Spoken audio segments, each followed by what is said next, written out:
Hello everyone, Sandra here, and today I want to give my life and channel update for May 2023. So, a few things. One, you'll notice I'm holding the microphone instead of having it in my usual stand. That is because I'm rearranging my room, and I haven't yet figured out where to attach my microphone stand. There's a different table going on over there as well, because one of the things I realized is I just wanted more surface area to be able to do things in, and I felt like there was no way to do that, and then I realized that there was a way to do that, so I'm in the process of doing that, and just improving accessibility of things. Like there's a bookcase that was behind me before that I couldn't really access, so I'm fixing that problem. So I'm in a little bit of transition state right now, which also applies to Astria. So Astria, of course, is the game that I'm working on right now, the RPG Maker MV game. And when last we left off, I was talking about adding dungeons into the game because I wanted to be able to have dungeons for the player to explore, to give the player motivation to do things, goals and objectives and all that sort of fun stuff. Because the main thrust of the game is requiring the player to get a bunch of experience points, and that requires them to have things to do. And then so after that video, I spent a good bit of time doing some playtesting from fresh files, and I finally confronted a number of growing things. Now, something that's really important to know about me as a creative is to use a writer's term, I'm a pantser, not a plotter. So what that means is I fly by the seat of my pants. I need to come up with things as I go. That's just the way my creativity works. Figure it out as I go. The downside of that is sometimes you figure yourself right into a big bog that you can't get through and you're stuck and you have to back up, change some stuff, change your trajectory, and then continue going. A plotter is somebody who plans out their story ahead of time rather than figuring it out as they go. Either way, you're going to need some editing and refinement over time to kind of smooth things out, either with plotting where things didn't quite work out the way that you thought that they would as you write out details, or as a pantser because you've made a lot of wrong turns and you kind of need to clean up the path, make sure things are consistent and all of that.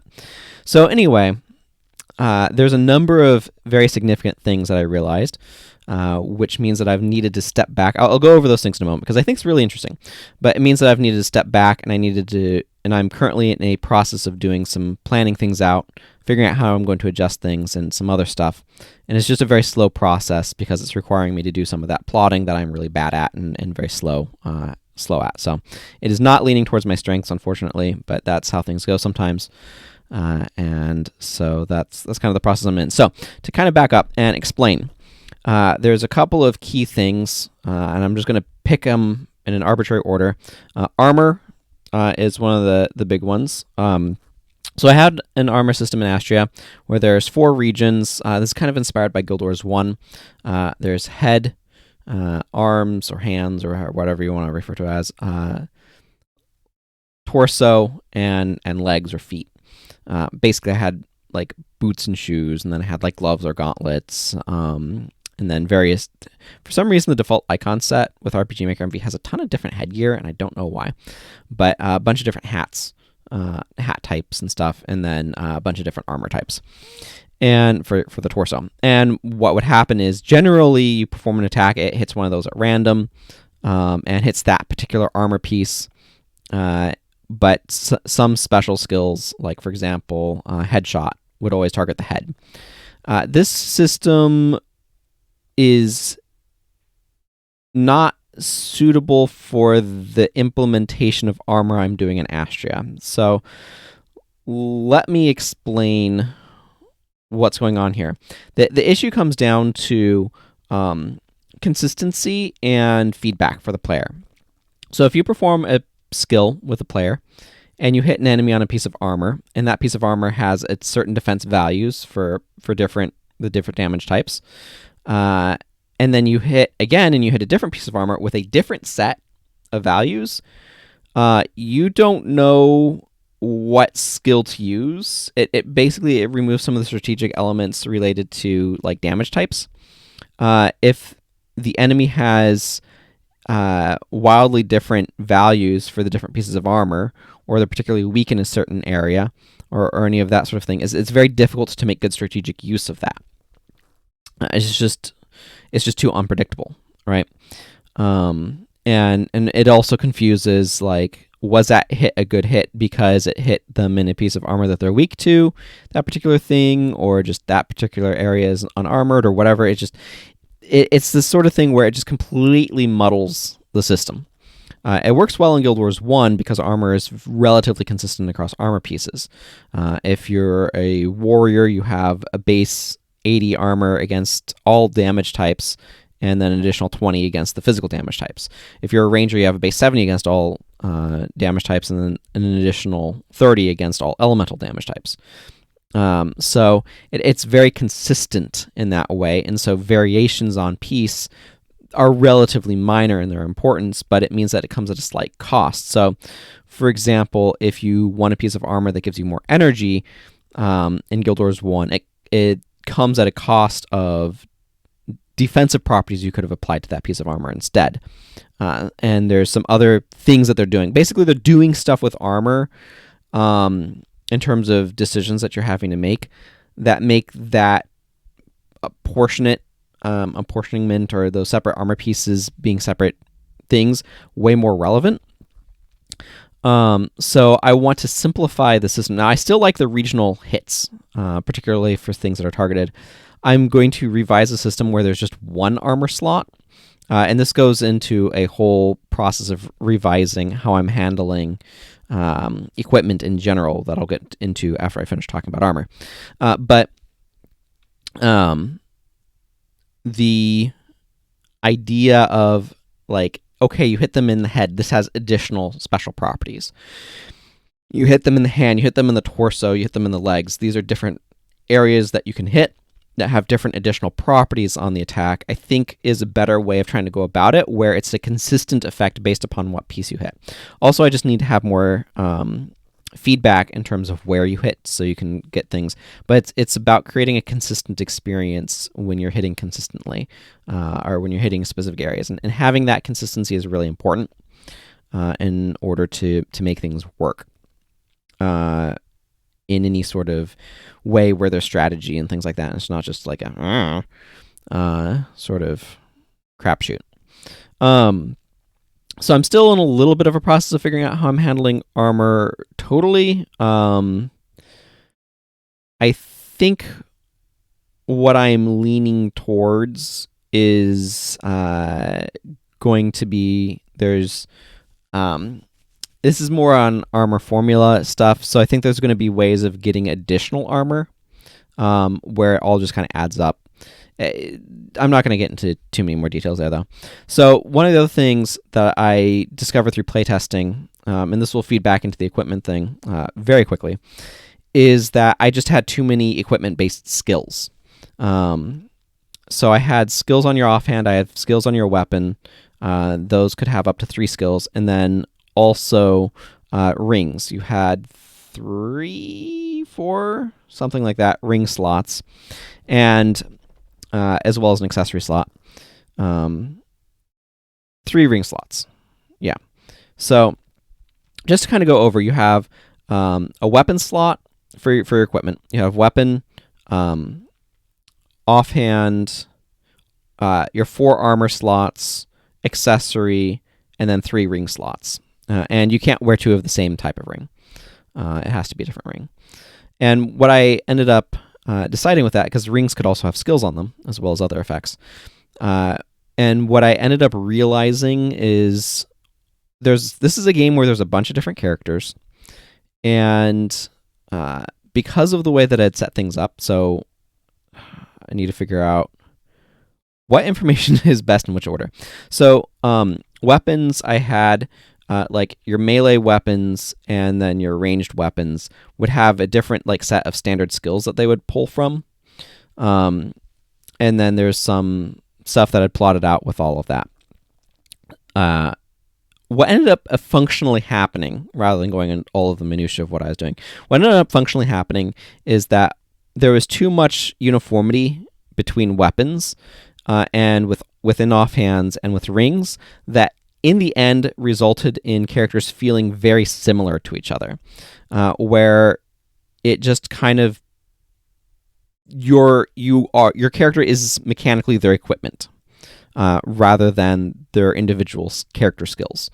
And furthermore, the equipment, that was my phone dinging, not yours. I mean, it could be yours too. But your equipment would basically erase any distinction between characters, and equipment between ranged and melee was so similar. Like, most melee weapons were too close to each other, and most ranged weapons were too close to each other. That kind of erased the distinction between types within those two categories, to some extent.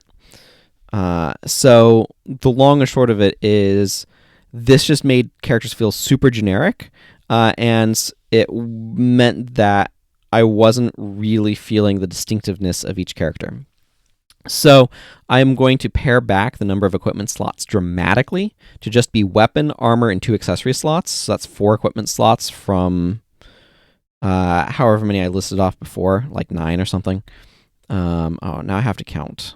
So that's 2 plus 4 is 6, like 10, like something like 10 equipment slots. So offhand will be an accessory type. For example, rings will be an accessory type. So you have 2 accessory slots. Some accessories you can have multiples. For example, you could have multiple rings. But I've also gone through a process of being very specific about what accessory types can individually do. So, for example, if you have a helmet accessory type, that will decrease the special effects of a headshot, or being hit in the head. As an example of some of my plans here. This microphone's wandering a little bit, but that's what happens when I hold it. So this is a big change that I'm doing because I really want the character's individual properties to stand out a lot more. I'm also going to redo how I do weapons, where each weapon type, so swords, daggers, shotguns, whatever. There's a bunch of different ones based on default icons that come with RPG Maker MV and default art assets and stuff. I want those also to stand out more distinctly from each other. So, for example, all swords will have a parry stance skill, and then have each one will have its own distinct set of skills, rather than having like a dozen skills that all melee weapons use, some of which are for swords only. It creates this effect where it's just kind of too uniform. It's the sort of thing where the idea that I was working with kind of makes intrinsic sense, but the actual ramifications of it weren't working, and I needed to readjust my orientation for how I was processing, mentally organizing things. So anyway, there's a lot of work that I needed to do with reorganizing weapons and skills and all this sort of stuff that is frankly going to be a lot of work sorting through stuff. One of the things that's a real frustration when dealing with RPG Maker MV is that the database is unorganizable without having to do a bunch of manually resorting things. So what I mean is the entry in the database is the real ID of that item that everything else links up to. So if I put, I don't know, a steel sword, say, in weapon slot in the database 5, then that ID 5 refers to whatever weapon is in that spot. So if I decide to change that to a different weapon because I'm, I don't know, sorting and reorganizing the database, I have to re-hook up everything that I wanted to give the steel sword to whatever the steel sword's new ID is. And so this creates a lot of, like, the organizing for equipment is one thing, it's items that's a real pain in the rear end. So that's another big area where I'm wanting to adjust stuff. So one of the big things I want to do is I want to have standardized sets of equipment.